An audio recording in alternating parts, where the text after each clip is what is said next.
there's so much to learn in the field of collecting apple labels.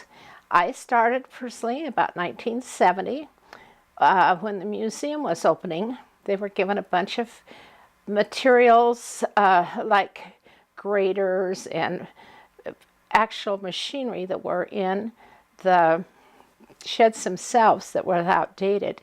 Well, they never did utilize those, but I decided they had to have some color. So I went down to the sheds at Chelan Falls. And that's when they told me that I could have any I wanted, but not to break a bundle, which is about 800. And if you break them, take the string off, well, then they're on the floor. So they didn't want me to do that.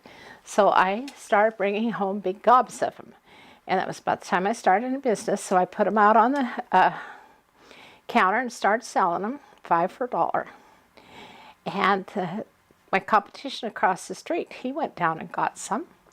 And consequently, he raised his price and I raised mine. And then I would trade with other people as they came into the shop.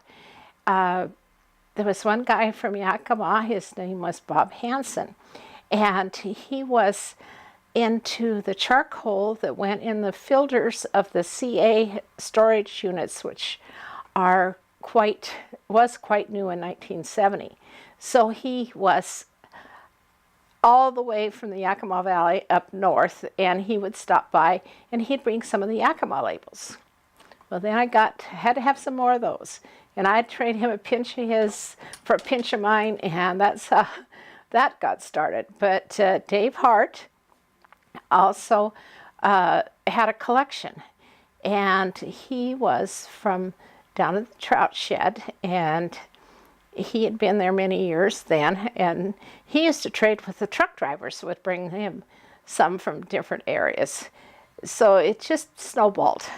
First thing you knew, there was a lot of people in it, and people from California came up and bought up all the local labels and took them back to California.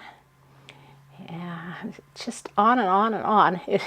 And here it is 35 years later, and I'm still doing it, still enjoying it, still enjoying the people that we see quite regularly that collect.